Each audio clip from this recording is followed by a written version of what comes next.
अस्सलाम वालेकुम, मैं हूं आपका मेज़बान समर अब्बास। आज मैं आपके साथ एक बहुत ही बड़ी और अहम खबर शेयर करने जा रहा हूं। नाजरीन, भारत की तरफ से पाकिस्तान के खिलाफ एक बड़े हमले की प्लानिंग हो रही है। मुझे इंतहाई क्रेडिबल ज़राए ने ये इत्तला दी है, ये ख़बर दी है कि भारत की तरफ से एक बड़े हमले की प्लानिंग जो है, जो मंसूबा है, वो हमारी जो इंटेलिजेंस एजेंसीज़ हैं, आईएसआई ने वो अपनी इंटेलिजेंस के थ्रू वो प्लान जो है भारत का वो मालूम कर लिया है और एक बड़े हमले की प्लानिंग इस वक्त हो रही है। और ये भी बताया गया है मुझे अस्करी ज़राए की तरफ से, दिफाई हुकाम की तरफ से, कि भारत ने माजी करीब में जो मुख्तलिफ अटैक्स का ड्रामा रचाया या फिर जो मुख्तलिफ अटैक्स किए हैं, उससे बड़े स्केल का और उससे मुख्तलिफ नौइयत का अटैक भारत इस दफ़ा प्लान कर रहा है पाकिस्तान के ख़िलाफ़। ये बहुत ही संजीदा ख़बर है, ये बहुत ही अहम ख़बर है कि जो पिछले साल का भारत की तरफ से बालाकोट अटैक था, यानी भारतीय फ़िज़ाइया की तरफ से बालाकोट को हिट करने की ये कोशिश की गई थी और उसमें भारतीय फ़िज़ाइया के जो पायलट्स हैं वो तो नाकाम हो गए थे, वो पेलोड जंगल में ही गिरा के भाग गए थे। लेकिन इस दफ़ा उससे ज़्यादा बड़ा अटैक, यानी कि अगर पिछली दफ़ा भारतीय फ़िज़ाइया आ गई थी पाकिस्तान के अंदर, उन्होंने अटैक करने की कोशिश की थी, तो ये आप फिर देख लें, अंदाज़ा लगा लें खुद ही, अगर उससे बड़ा और एक डिफरेंट नौइयत का अटैक भारत ने प्लान किया है तो वो कितना खौफनाक और ख़तरनाक हो सकता है। लाइन ऑफ कंट्रोल का आज दौरा भी किया है आर्मी चीफ ने और उन्होंने भी सूरत हाल का जायज़ा लिया जाकर, और इसके साथ साथ उन्होंने ऑपरेशनल प्रिपेयर्डनेस जो है हमारे फ़ौजी जवानों की, जो कि डटे हुए लाइन ऑफ कंट्रोल पर, उसका उन्होंने सराहा भी। और ये भी army chief general Qamar Javed Bajwa की तरफ से कहा गया कि भारत की तरफ से किसी किस्म की जारहियत हुई तो उसका मुंह तोड़ जवाब दिया जाएगा, जिस तरह पहले भी हमने दिया। और इसके साथ साथ आप ये भी देख रहे हैं कि अस्करी जो हमारी मशक़ें हैं, यानी कि पाक फ़िज़ाइया की और चीनी फ़िज़ाइया की जॉइंट मुश्तरका एक्सरसाइजेज़ भी शुरू हो चुकी हैं सिंध के अंदर। शाहीन 9 के नाम से, यानी शाहीन 9 के नाम से ये एक्सरसाइजेज़ शुरू हो चुके हैं, जॉइंट ड्रिल्स हैं। मुकम्मल तैयार है पाकिस्तान की फ़िज़ाइया भी, पाकिस्तान की जो हमारी बरी फ़ौज है और जो हमारी बहरी फ़ौज है, तीनों हमारी फोर्सेस मुकम्मल तौर पर तैयार हैं।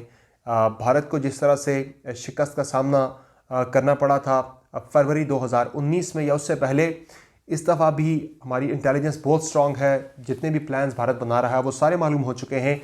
चूँकि इस वक्त भारत के अंदर सूरत हाल काफ़ी ख़राब चल रही है, इंडिया के अंदर किसानों का एहतजाज चल रहा है और इंडिया के अंदर मुख्तलिफ माइनॉरिटीज़ जो हैं वो भी काफ़ी तंग हैं। सिख जो हैं, खालिस्तान मूवमेंट दोबारा से सर उठा रही है और कश्मीर के अंदर भी सूरत हाल भारत के कंट्रोल से बाहर जा रही है। आए रोज़ मकबूजा कश्मीर के अंदर ऑपरेशंस करके, फाल्स ऑपरेशंस करके, जाली मुकाबले करके निहत्ते कश्मीरी जवानों को शहीद किया जा रहा है।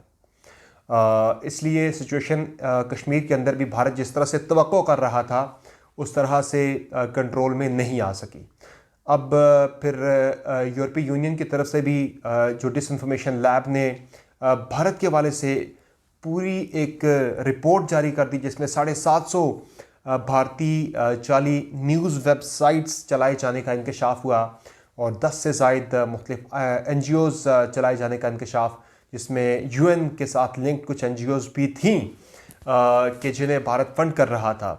और ये तमाम चीज़ें सामने आने के बाद फिर आप इस वक्त भारत की जो बौखलाहट देख लें, उसमें फिर एक चीज़ और भी ऐड हुई, वो था जो 14 नवंबर को पाकिस्तान के वज़ीर ख़ारजा और DG ISPR major general Babar Iftikhar की तरफ से एक डॉजियर पेश किया गया था, जारी किया गया था, जिसमें भारत की पाकिस्तान के अंदर दहशतगर्दी में मुदाखलत और जो टेरर फाइनेंसिंग और टेररिस्ट ट्रेनिंग है, उस हवाले से बड़े ही इर्रेफ्यूटेबल एविडेंस और चशमकुशा इंकशाफात उसके अंदर किए गए थे।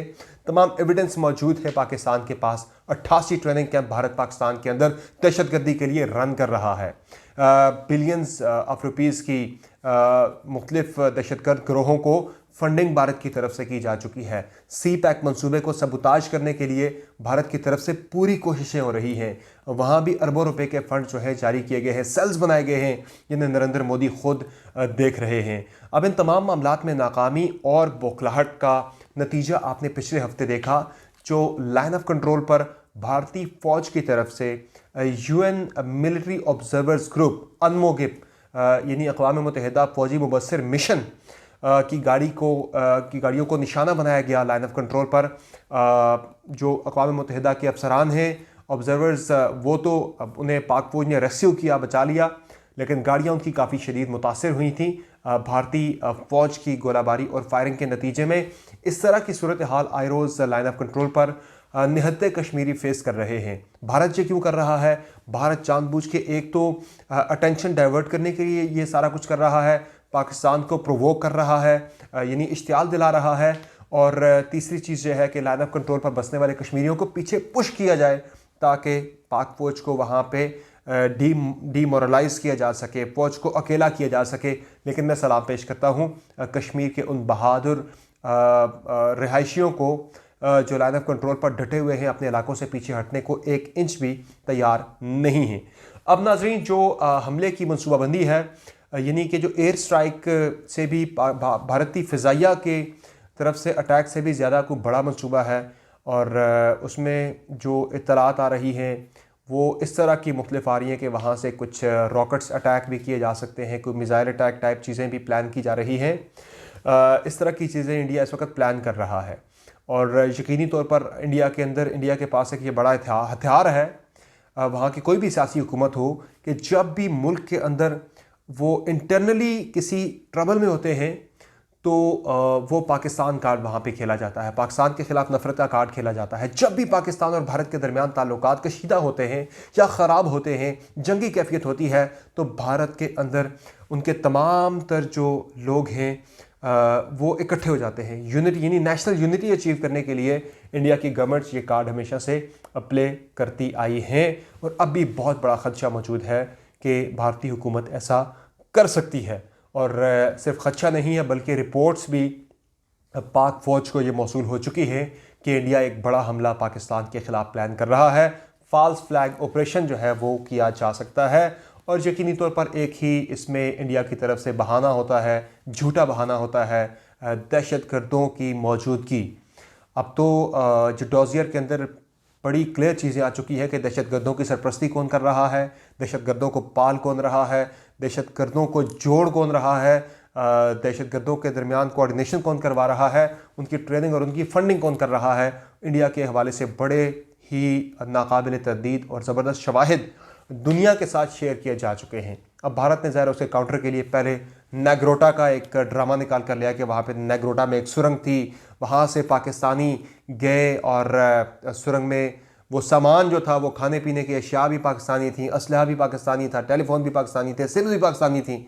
ये बड़ा पुराना ड्रामा है जो नेग्रोटा के वाक़े में भी भारत की तरफ से रचाया गया। ये डिटेल्स थी जो मैंने आपके साथ शेयर करनी थी कि इंडिया की तरफ से हमले की प्लानिंग हो चुकी है, इंटेलिजेंस लीक हुई है पाकिस्तान आर्मी को, जिसकी वजह से हमने तैयारी अपनी भरपूर वैसे भी रखी हुई है, लेकिन मज़ीद उसे बेहतर कर दिया है। हमारी एयरफोर्स की, चाइना की एयरफोर्स के साथ जॉइंट एक्सरसाइजेज हो रही है। आर्मी चीफ ने लाइन ऑफ कंट्रोल का दौरा किया है। हालात बड़े ही ख़राब होने का ख़दशा मौजूद है, और हमें यकीन है, उम्मीद है कि हमारी आर्म्ड फोर्सेस इस दफ़ा भी भारत को एक ज़बरदस्त सरप्राइज़ देने में कामयाब होंगी। इजाज़त दीजिए, अल्लाह हाफ़िज़।